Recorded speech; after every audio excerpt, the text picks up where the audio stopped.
Bien, buenos días. Hoy vamos a ver lo que es el tema de las instalaciones en una vivienda. Esto no solamente se aplica a lo que son las comunidades de edificios, es decir, en edificios donde viven varios vecinos, sino las casas familiares, en fin, cualquier lugar que esté dispuesto para que resida una familia o un conjunto de ellas.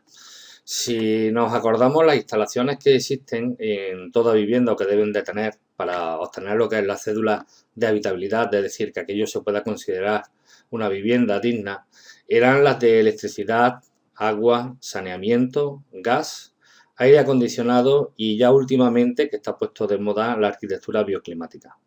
Nosotros lo que nos vamos a centrar en este vídeo ahora mismo son de las instalaciones de electricidad, dejando las demás para otros vídeos.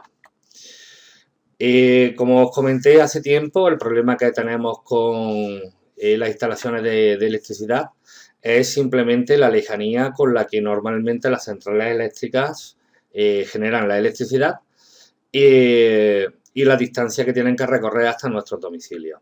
Si bien es verdad que conforme se genera instantáneamente la tenemos disponible en la casa, en nuestro domicilio, sí es verdad que tenemos el problema de que la energía eléctrica no hay una manera eficaz y barata de almacenarla, ¿no? Entonces, nosotros tenemos que consumirla inmediatamente conforme se está generando, ¿no? Como también os comenté, la electricidad se transporta a muy alta tensión por un motivo de pérdidas de energía. Y cuando llega a la ciudad lo que hacemos es que lo convertimos en unas tensiones de trabajo normalmente de 240 voltios o 380 voltios. Son simplemente porque vaya en monofásica o porque vaya en trifásica. Una vez que llega a la ciudad, todo, toda la infraestructura se va a dividir ahora en las instalaciones de enlace y las instalaciones internas. Bien, dentro de la instalación de enlace es la que hace que es la instalación que viene de la calle y es la que entra en nuestro edificio, ¿no? Para ello tiene una serie de, digamos, de partes, ¿no? Donde nosotros podemos dividir porque tienen una denominación y sobre todo porque a la hora de que haya una avería nos va a decir quién va a ser el responsable de poder subsanarla, ¿no? Entonces, como podemos ver, lo primero que tenemos es lo que es la acometida. Es decir, la acometida es simplemente el cable subterráneo por vía aérea que llega y se introduce directamente en nuestro domicilio o en el bloque de vivienda en el que vivamos. Allí tenemos la caja general de protección, que es la caja normalmente donde suelen estar los contadores y los fusibles. Son cajas que están obligadas, sobre todo por lo mismo, porque están los contadores donde la compañía que nos suministra la electricidad le va a servir para saber cuánto hemos consumido y por tanto cuánto tenemos que pagar. Perdón. La línea de reparto, que la tenemos aquí, es la que nos va a llevar precisamente de esa instalación de enlace hasta los contadores. Una vez que terminamos con los contadores, tenemos las derivaciones individuales, es decir, ya hemos pasado de una línea general del edificio a lo que son instalaciones individuales, que esta es la que nos lleva desde el contador hasta nuestro domicilio propiamente dicho. Y aquí ya después lo que tenemos ya son los cuadros privados, los cuadros de maniobra, de mando y protección, es decir, lo que tenemos en la entrada, en las cajas, que va a ser lo próximo que os voy a enseñar. Estos son un cuadro de protección, ¿vale? Un cuadro de maniobra y protección. Desde aquí nosotros podemos apagar completamente la electricidad en nuestra casa o también, y más propiamente, porque esto se maniobra poco, sobre todo el que nos va a proteger toda la instalación eléctrica que tenemos en la casa, ¿no? Es decir, esto es lo que habitualmente tenemos y aquí viene, os he hecho este dibujo para que entendáis un poco cómo es, ¿no? Es decir, una vez que entra el cable dentro de nuestro cuadro, a donde primeramente se dirige al interruptor de control de potencia. Eso hoy en día está en desuso, pero voy a explicar el qué. Las compañías eléctricas cobran por dos conceptos. Uno de ellos es la cantidad de electricidad que tú gastes. Tú gastas tantos kilovatios hora porque deja encendidas todas las luces y eso lo cobra por un lado. Pero también cobra por la potencia disponible, es decir, por la cantidad máxima de cosas que tú puedes llegar a tener conectadas en tu casa. Y eso también lo cobran aparte, es decir, hay gente que a lo mejor tiene contratados 3,7 kilovatios de potencia, 3.700 vatios de potencia, y significa que si tú intentas que en tu casa estén funcionando aparatos por un total de 4.000 vatios, este cacharro lo que hace es que automáticamente te advierte y te dice que no, que tu instalación solamente debe de contemplar 3.700 y lo que hace es que lo corta. A continuación tenemos el interruptor general, que es este de aquí. Este interruptor general lo que nos permite es apagar completamente todo el circuito. ¿Para qué nos sirve? Pues nos sirve por si tenemos que hacer alguna reparación. Ya sabemos que no debemos de trabajar con la electricidad conectada. No ya solamente porque nos pueda dar una descarga, sino porque además debemos de poder proteger lo que son los circuitos de cortocircuito. Es decir, juntar dos cables y al juntarse produce un cortocircuito, produce un chispazo y puede llegar a quemar una instalación eléctrica. Entonces, este interruptor general nos permite cortar toda la corriente de tal manera que de aquí para acá podamos maniobrar y podamos instalar o hacer las reparaciones que necesitemos. Este es el interruptor diferencial. Este se distingue del resto de los interruptores que son del tipo magnetotérmico, en que este se cortará cuando un cable, en vez de estar colocado en su borne de conexión, se pueda soltar o el plástico que protege ese cable tenga un pequeño defecto y esté tocando una masa metálica como por ejemplo una lavadora. Esa masa metálica que no tiene que tener corriente conectada a ella y que de hecho nunca lo tiene, pero que por un defecto de aislamiento, porque se suelte el cable o porque el plástico se haya estropeado, por 40.000 cosas, esté tocando esa chapa metálica, si nosotros tocáramos con ella, la corriente pasaría por nuestro cuerpo. Pues bien, este aparato lo que hace es que la detecta y en el momento en que detecta que hay una corriente de fuga, una corriente que no debería de estar ahí, lo que hace es que corta inmediatamente. Y estos son ya interruptores magnetotérmicos. Son magnetotérmicos porque lo que hacen es que nos van a proteger de los cortocircuitos que os dije antes. Coger una fase, coger un neutro, que se toquen entre sí, eso provoca un cortocircuito y puede llegar a quemar la corriente. Entonces estos circuitos lo evitan. Y también de protección térmica, es decir, aunque no hagamos un cortocircuito, sí que es verdad que el cable puede estar conectado a muchísimos enchufes, de tal manera que hemos enchufado demasiadas cosas y la corriente cada vez que pasa por el cable lo que hace es que empieza a calentarlo más, le hace un efecto brasero. Para evitar que ese efecto brasero sea demasiado alto, tenemos estos interruptores con esa función, que conforme se eleva esa temperatura, lo detectan y también nos cortan la corriente. Bien, aquí tenéis cómo es la instalación de ese cuadro que hemos visto antes. Es decir, esto se ha separado y lo que se ha hecho ha sido conectarle los cables correspondientes, los que corresponderían a estos que estamos viendo aquí, ¿vale? Este, como podéis ver, es el de la tierra de fase neutro, que después explicaremos lo que son los diferentes colores de los cables. Bien, para nosotros lo principal son estos dos, el de fase y el de neutro. Este es el de fase, el que lleva la tensión, que normalmente en nuestra casa será de 220 a 240 voltios, y este neutro que lleva 0 voltios. Ya veremos que con el código de colores debemos de respetar escrupulosamente cuál lleva tensión y cuál no lleva tensión. Hay aparatos como los buscapolos, que son como una especie de destornilladores, que cuando tú lo colocas sobre un cable o lo colocas sobre otro, si se ilumina o no se ilumina la bombilla, ya te está diciendo si es fase o es neutro. Bien, como podemos ver, lo primero que hacemos es que tanto la fase como el neutro pasan por lo que es el interruptor de control de potencia. ¿Por qué? Porque ya he dicho que la compañía eléctrica quiere asegurarse que se paga lo correspondiente en potencia. Entonces, es el primer elemento para evitar que pueda haber posibles manipulaciones. Hoy en día, como ya he comentado, está en desuso. ¿Por qué? Porque los contadores inteligentes que tenemos hoy en día ya hacen esa función. Hace unos años era obligado tenerlo bajo pena de tener que pagar la mayor potencia posible. Como vemos, a continuación de lo que es el interruptor de control de potencia, tenemos el interruptor general que está conectado a continuación. Por aquí tenemos lo que sería la fase y lo que es el neutro. De tal manera que podemos cortar todo el resto de circuitos que tenemos a continuación. A continuación del interruptor general tenemos el interruptor diferencial. Va antes que el resto de los interruptores magnetotérmicos porque todos ellos van para un circuito diferente que ahora lo explicaré. Entonces, para evitar de tener que poner tantos interruptores diferenciales como circuitos tenemos, lo colocamos al principio y de él se colocan, se cuelgan lo que es el resto de interruptores magnetotérmicos. Bien, y ahora llegamos a esta parte. Como os comenté, en una casa los circuitos suelen ir separados. No debemos de mezclar la iluminación con los enchufes, con la cocina, con la lavadora y el baño. Si hay un fallo en la cocina, podremos cortar el de la cocina directamente.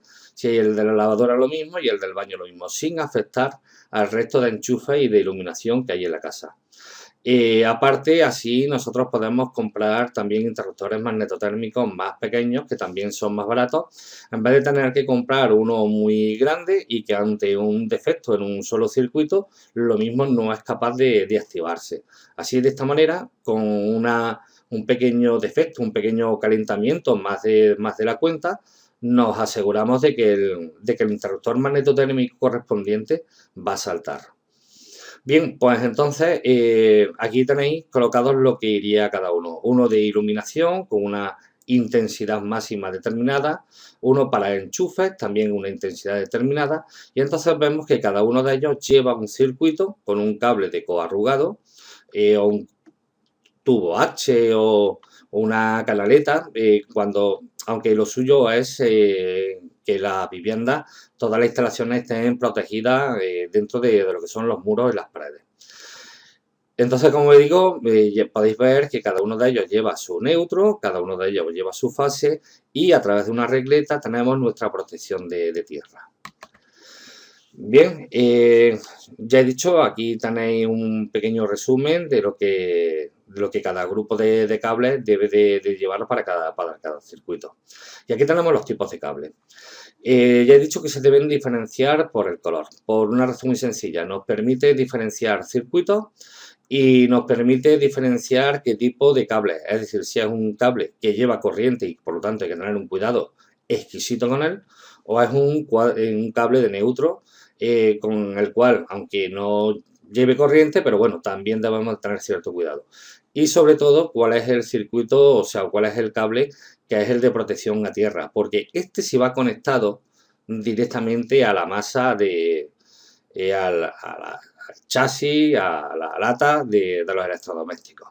Pues bien, y aquí tenéis los cables. El cable de fase puede ser negro, gris o marrón, que son los que tenéis aquí abajo.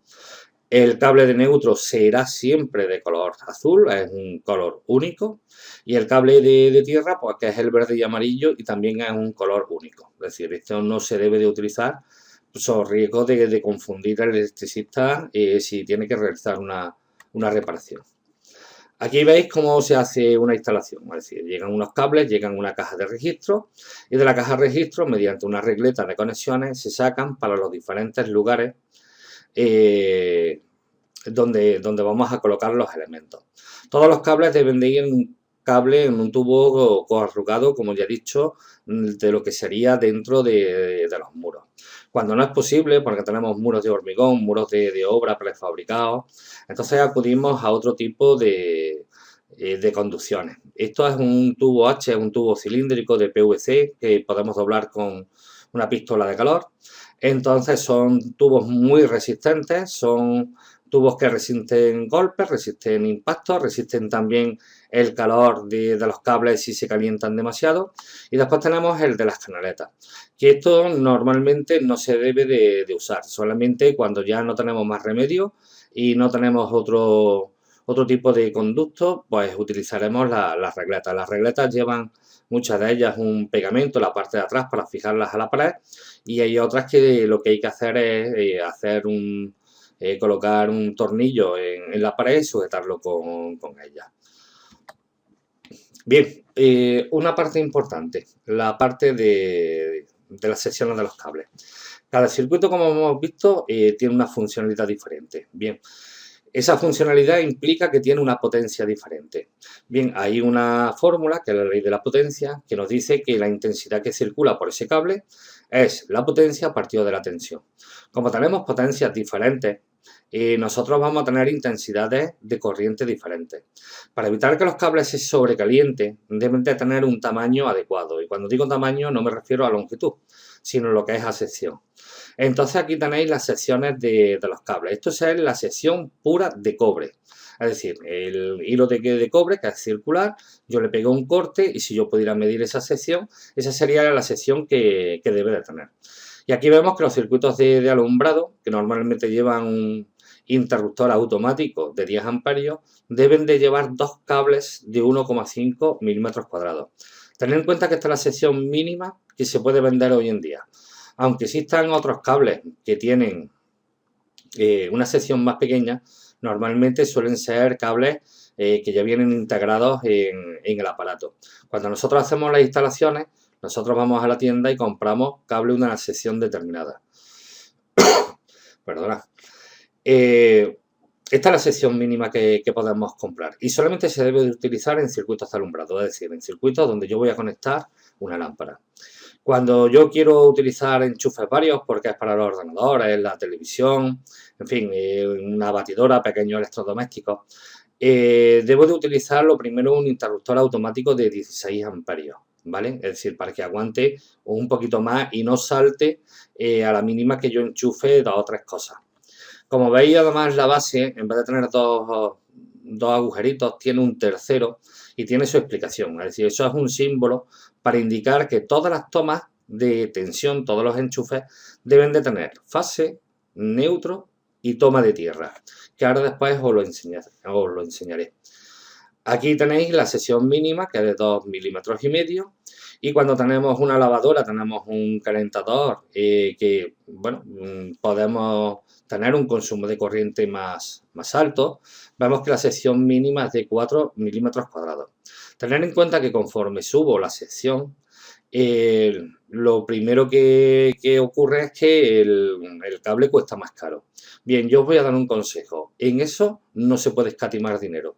Preferible gastarse 100 euros más o 200 euros más en el cable adecuado a que nos salga ardiendo y tengamos que rehabilitar entera toda una instalación eléctrica o incluso que tengamos que irnos del piso porque el incendio haya hecho que haya quedado totalmente deshabitable, ¿vale? Inhabitable.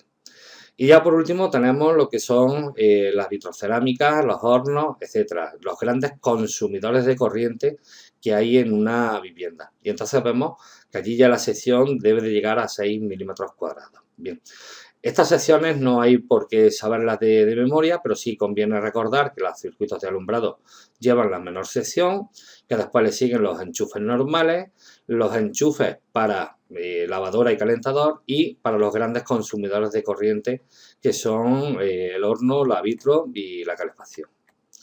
Aquí tenéis una recopilación de bastante buena, bastante apañada de las potencias normalmente que podemos estar utilizando en una casa junto con la potencia que normalmente suele consumir, el interruptor automático que debe de utilizar y la sección de los conductores. Como vimos antes, en los circuitos de iluminación, como máximo nosotros vamos a poner bombillas por una suma total de 200 vatios. Ese tipo de tomas, que suelen ser puntos de luz, son puntos fijos, que ahora después veremos, deben de llevar un interruptor automático de 10 amperios y todos sus cables deben de llevar de 1,5. Las tomas de uso general, es decir, los enchufes generales, nosotros podremos instalar como máximo hasta 3.450 vatios. Deben de llevar bases que pongan 16 amperios, que lleven dos conexiones más la toma de tierra. Y sus interruptores automáticos son de 16 amperios. Esos cables deben de tener una sección mínima de 2,5. Con la cocina, el horno, vemos que aquí tenemos el gran consumo, que son 5400, que pueden estar sin una cocina vitrocerámica y un horno a 5400 vatios. Las bases ya deben de ser de 25 amperios con 2 puntos, que es la fase y el neutro, más la toma de tierra. El interruptor de 25 amperios y la sección de 6. Entonces aquí tenéis también lo que es el resto de características que debe de llevar cada circuito. Bien, hemos estado hablando de lo que es la toma de tierra y entonces lo que quiero es que entendáis. Es decir, cuando antes hablaba de que para evitar que a mí me pueda dar calambrazo una lavadora por un defecto de aislamiento que necesitaba un diferencial, este diferencial va a detectar que hay una parte de la corriente que se está perdiendo por algún lado. Para que haga eso, este cable es el que se encarga de llevar la corriente que está llegando hasta la chapa. Lo que hace es que la coge, la lleva a través de un circuito interno que tiene todo el edificio hasta una especie de pica que hay en la calle, que hay en el exterior, que no se debe de tocar, no se debe de cortar ese cable, que es el que nos va a permitir mandar esa tensión, mandarla afuera de la calle. Para eso, tanto el enchufe debe de ser de este tipo, es decir, vamos a llamarlos de los gordos, admite lo que sería la fase, admite lo que sería el neutro, y ahí en ese tornillo de en medio es donde se conecta este cable, que ya he dicho que siempre tiene que ser amarillo o verde. Y los enchufes, por supuesto, no me vale de nada tener toda esta protección si ahora resulta de que el enchufe no es de esta manera. Aquí observáis que tiene lo que antes os comentaba, un símbolo especial, lo que sería tener lo que es la fase, lo que es tener el neutro, y aquí es donde nosotros tenemos el contacto de la toma de tierra, de lo que es el aparato, de lo que es este cable, con lo que sería la pica exterior. De aquí por dentro también se conecta otro cable amarillo, que es el que conduce hasta la pica. Estos son los enchufes que, como os he dicho, no traen ese tipo de protección. Muchos aparatos los trae así de este tipo. Nosotros vamos a procurar que cada vez que conectemos algo y nosotros hagamos la instalación del enchufe, en vez de ser de este tipo, puede ser de este otro. Aunque valga un poco más caro, creedme que vale la pena la protección que nos brinda. Y ya por último, dentro de lo que son las instalaciones interiores, tener precauciones sobre todo en el baño. Hay una parte donde no se puede colocar nada, simplemente porque es ambiente húmedo, aquello está mojado, pueden salpicar gotas y cualquier gota en un circuito eléctrico puede provocar un cortocircuito. Después hay otra zona donde nosotros podemos colocar lo que son pequeños electrodomésticos como a lo mejor un secador de pelo, pero no se debe de hacer con un enchufe, sino que se debe de hacer directamente con una instalación fija en la pared. Y después, por último, tenemos la zona donde podemos instalar libremente los enchufes que queramos. Bien. Aquí tenemos ya las instalaciones, lo que serían interiores. Bien, esto sería lo que sería el esquema, es decir, el esquema eléctrico, lo que todos los electricistas estamos acostumbrados a ver. Y esto que os lo he dibujado, pues y cuesta trabajo dibujar esto, se tira uno un rato. Esto es como realmente quedaría esa instalación eléctrica. Entonces empezamos nosotros con lo que es el punto de luz, que lo que sirve es para encender y apagar una bombilla desde un solo sitio. Tenemos un cuarto de baño, o tenemos una habitación muy pequeña, o la luz de entrada del patio. Entonces, ¿cómo consta? De la línea general donde nosotros tenemos la tensión, lo que hacemos es que sacamos dos cables. ¿De acuerdo? Aquí tendríamos uno, aquí tendríamos otro. Procuraremos que el de fase, es decir, el color marrón, por ejemplo, o el negro o el gris, sea el que vaya hasta el interruptor, que aquí es el que lo tenéis representado. Esto es la caja de registro, que son esas cosas redonditas o cuadradas que tenéis arriba en la pared, que es una tapa de plástico, que lo que tapa precisamente son estas conexiones. Pues bien, sacamos nosotros lo que sería nuestro cable de línea, nuestro cable de fase, el que lleva corriente hasta el interruptor. Observo que por el mismo lugar por donde yo he bajado, ahora yo tengo que subir lo que sería mi cable. Rodear la pared, llegar al techo y llegar a la bombilla. Del otro punto, que es de color azul, que es el neutro, que lo que lleva es un cable directamente desde el empalme, desde la caja de registro, directamente hasta la bombilla. Pues bien, ya encendiendo y apagando este circuito, esta lámpara se encendería y se apagaría. Pero voy a enseñaros antes lo que es el punto de luz conmutado, ¿no? Que este lo que hace es que enciende y apaga una bombilla de dos sitios diferentes. Para ello, en vez de interruptores, necesitamos otro dispositivo que se llaman conmutadores. Y deben de ser dos, claro, uno para cada lado donde yo quiera encender y apagar. Observad lo siguiente, aquí ya tenemos unos pocos más cables. Entonces, desde lo que nosotros llamamos el conmutador 1, sacamos una línea de fase que llega a lo que sería el borne común. Estos bornes comunes normalmente suelen estar identificados cuando se abre el conmutador, se abre por dentro. Entonces, ya digo que hay que hacerlo a lo que sería el borne común. Bien, pues eso es lo que tenemos aquí, la línea desde la caja de registro tirado hasta lo que sería el borne común. Tanto de la posición 1 a la posición 2 vemos que se conectan con la posición 1 y la posición 2 del conmutador 2. Y eso es lo que hacemos nosotros a lo largo de la pared. Es decir, conectar los puntos 1, conectar los puntos 2 y ahora del otro extremo donde tengo yo también el elemento, el borne común del conmutador 2, lo llevo a la lámpara. Y eso es lo que nosotros hacemos aquí, llevarlo directamente lo que sería hasta la lámpara. Y ahora del otro punto de registro con un cable azul, lo que hacemos es que nosotros lo llevamos directamente hasta la lámpara, que es esta parte de aquí. Observar una cosa, y es que todas las líneas suelen estar muy juntas, ¿no? Que es que no tengo sitio para dibujar las líneas. Sí tengo sitio, pero es que lo que quiero enseñaros es que normalmente los cables, como suelen ir en conductos coarrugados dentro de la pared, yo no debo de llenar una pared lleno de conductos coarrugados, sino que normalmente lo hago en unos lugares determinados y todos los cables que circulen por ahí lo deben de hacer dentro de ese tubo, que es un lugar pues relativamente pequeño. Y este es el circuito de enchufe, que es una toma de tensión. Como podéis ver, es un circuito sencillo donde yo lo único que tengo que hacer es sacar dos cables, simplemente para hacer una derivación de lo que es mis líneas de tensión. Entonces, este lo único que lleva es un pequeño fusible de protección adicional, ¿no? Si no lo llevara, pues nos bastaría simplemente que en vez de que el cable llegara a esta parte de aquí del fusible, lo llevará aquí, a esta borna.